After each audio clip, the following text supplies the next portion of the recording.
Hey everybody, welcome to part 5. We are going to be jumping into the Optical Zdefocus node. This is a node that is only on Nukepedia, and again you can use NukeBridge for $5 a month to get it installed, or you can just install it yourself. It's free at Nukepedia.com. This is actually created by Jed Smith, and this is where things get a little bit closer towards physically accurate to the camera itself, where we can actually take the camera exported as FBX in this circumstance out of, in this case, Houdini, and use that to drive the depth of field and so forth. So there's a little bit more, but there's a couple more bells and whistles in here. And again, I think it's probably your best choice if you don't want to commit to the money in purchasing a license for PgBokeh, which is going to be our next lesson. I have the absolutely awesome Tony Lyons, who I reached out to, and he has given me boatloads of incredible information. And he is going to be helping us out for the 6th and final lesson, which is really cool to have somebody as professional as him, and him being a legend in the VFX industry, to really give us everything we need to know about these different filters, which ones are best, and ultimately in how to optimize using deep renders and so forth. And him and his team have put together some really cool results of what works best for them, and the way they do like deep renders to help with driving the depth of field inside of Nuke. So he's going to be helping us cover that for the final lesson. But this one I just want to go into, again, Optical Zdefocus. So it's important as we start getting into more physically accurate realities that we have to start thinking about different programs that we render things out of, and the actual units they use. So default units in each 3D app, and this can change. So the units inside of Maya Max and Nuke are centimeters. The units of space in Houdini are meters. Units of space in Cinema 4D are meters, and units based in Blender is meters. So again, these are the old school guys, and then the new school guys are going into meters. But again, you can change these in your options and your preferences if you wish in most programs. So unit conversion, I just figured I'd let you guys know this. 1 meter is 1,000 millimeters. 1 meter is also 100 centimeters, and 1 meter equals 3.28 feet. As we know, a human is like 5-6 feet, so that's how you can kind of equate that in real life. Usually when you're in your 3D scene, you actually want to render out your scene, the actual size of the characters and so forth that they are in real life. So if you, for instance, are inside of Houdini, you probably want to have, if two boxes if you're going to have a human being render, you want that human being to be about 2 meters or a little bit under 2 meters inside the actual 3D setup. So depending on how tall or short they are. Human example in Nuke, 5 feet, which is human, equals 152.4 centimeters, because Nuke uses centimeters. Okay. So let's kind of move through this. We got macro photography, filming small bug. And what I mean by that is, because the default size in Nuke is centimeters, you'll find if you create any just regular box or something, in this case you can see we got this scene here. If this single unit right here, or at least kind of come here, is centimeters, this is going to be a very small object if you just throw a box in there. So realize you might need to scale it up and so forth. So I just have 2 boxes in here with interesting details, and I have a scene node, and then I also have a camera in here, which is right here. So let me just put my viewer to this, and let me get rid of some of these guys so we don't see them. So here's the camera itself set up inside of Nuke, and again this is centimeters, and we have a scanline render node that has the camera and the scene rendered, so that if I tap back, this is the render we're getting. Very simple, and I made these little dot nodes so we could actually see the bokeh shape. All right, so let's get into this. We got the Optical Zdefocus, and we'll just go ahead and take a look. Now, by default, when you create the Optical Zdefocus node, so I'll go ahead and do that right now, you'll see that there is no option for camera like this.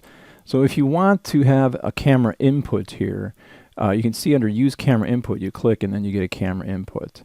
The other way you can input the information of what the camera is by grabbing, taking, keeping this up like this, like double clicking it, and then taking the camera you want to grab the information from, and then say get select the camera. So now it takes the focal length of this camera and the aperture of this camera and plugs it in right here. All right. So that's one of the ways. Or like I said before, you can click on Use Camera Input and then plug the camera in, and now you can see it's being driven right there. Okay, so there's just 2 different ways you can do it. Okay, so let's go over the features of this Optical Zdefocus. The important thing to remember as the scanline render is actually, if I go to scanline render node, it's not just rendering RGBA information, it's rendering depth as well. And if I go ahead and hold down Control and click across here, you can see the values are actually going from positive to negative as we get further away. Okay, see that? 0.4, 0.2. So that's going to tell me I'm going to probably use this, which I already have set up, this depth 1 divided by z, so that it's actually inverting the depth of field as you kind of work it. So again, if you're using Nuke or whatever and the numbers are going opposite direction, put this to depth equals 1 minus z. All right.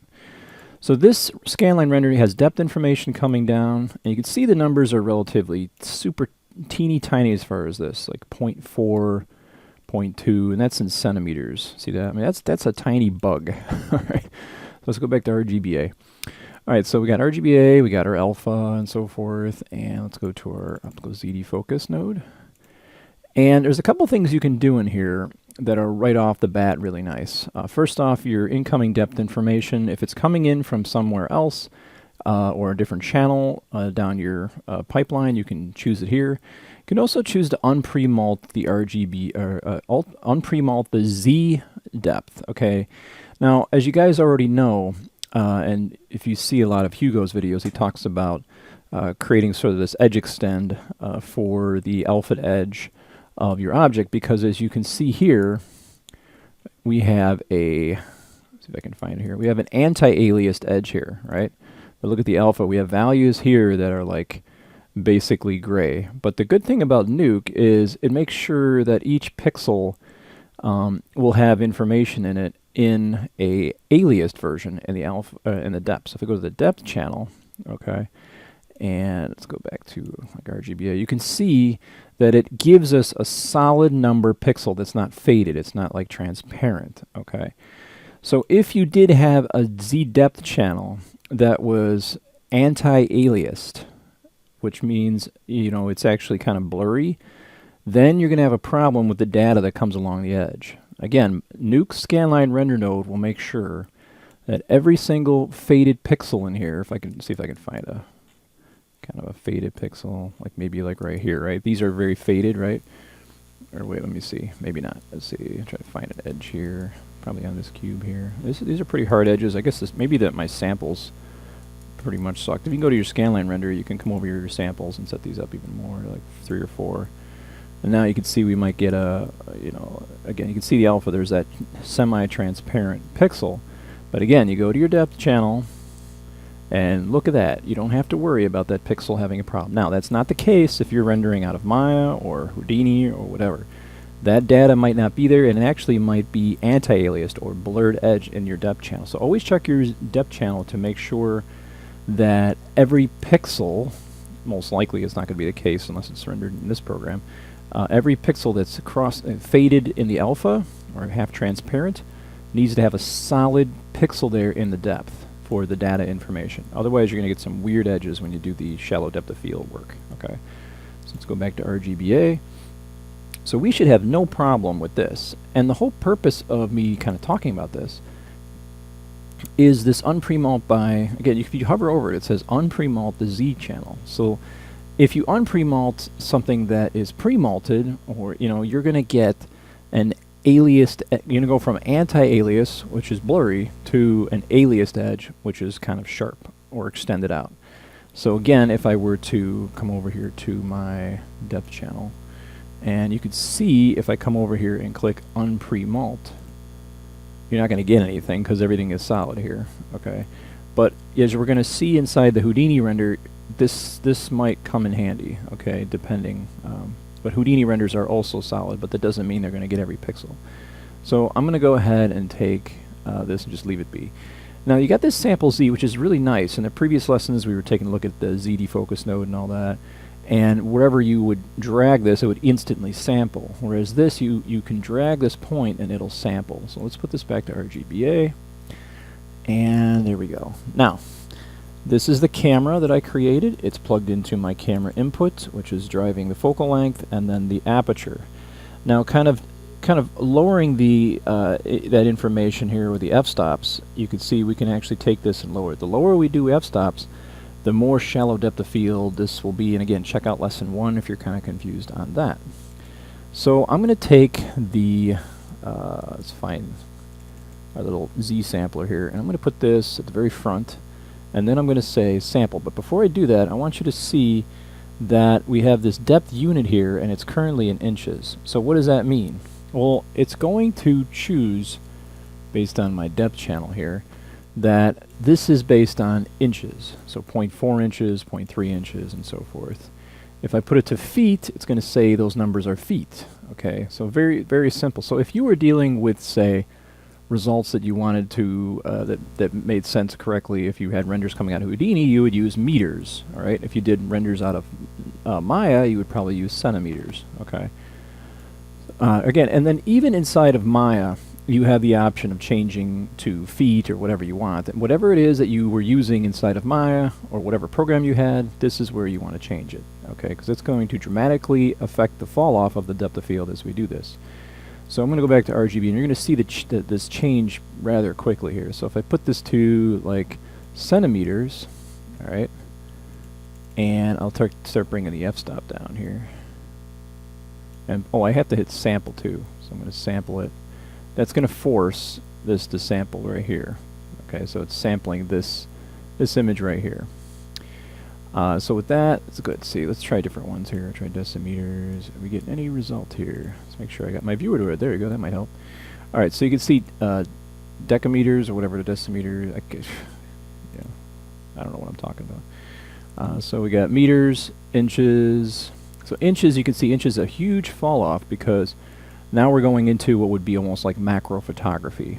Okay, like you're looking at a bug. All right, so this is literally like 0.3 inches. Okay, so you're looking at something small. But if you go something even crazy like meters or feet, you're going to get more of a wider or depth of field. Okay, things are going to fall off faster, and that's at an f-stop of 2. Again, this is trying to go more towards the physically accurate realities. If I put this to like 1.4, which is a common f-stop lens, okay, you're going to get more shallow depth of field here.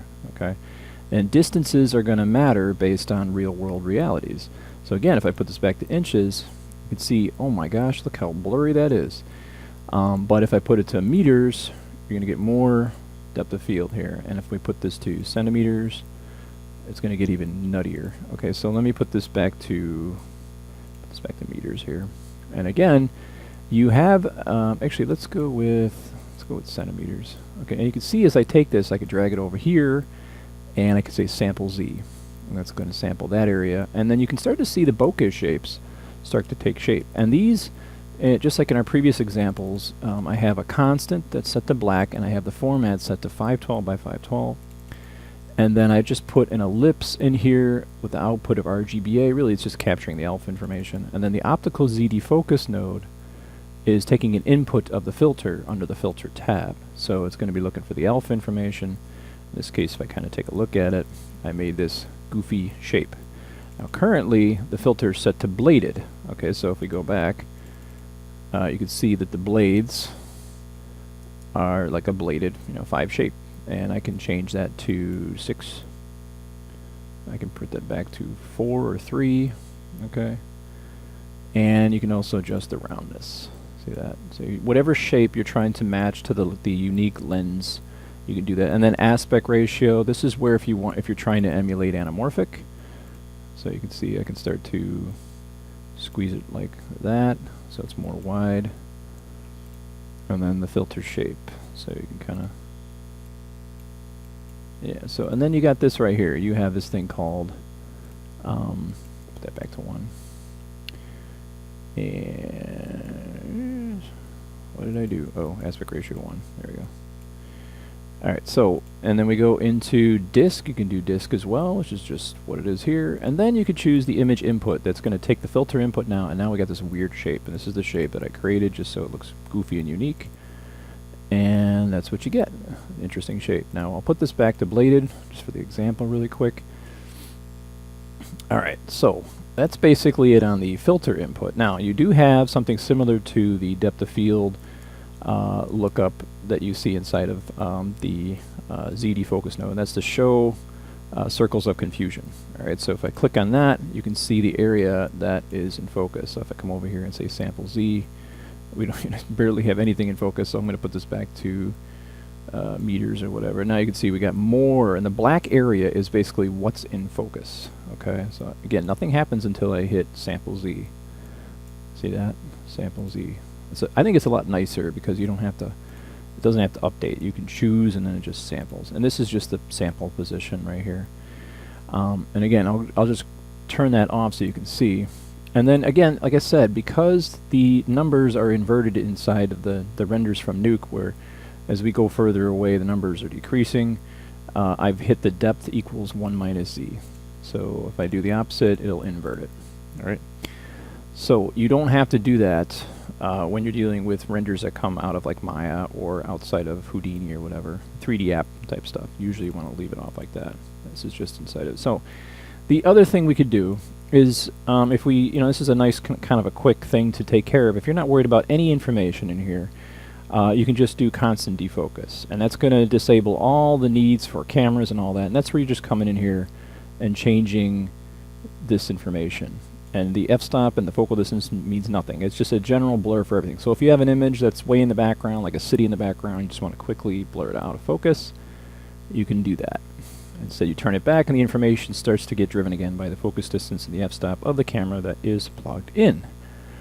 Alright, so you have this thing called minimum Z depth here. Now this actually will increase your render time significantly just because it's a weird glitch. You can see it kind of explains it here. It says, if the Z depth is 0, okay, you're going to have problems. So what you probably want to do, anytime you want to set this up for the sake of speed, alright, so let me just put this back to 0 here, is go to your Z depth channel. In this case, we'll go to Z depth.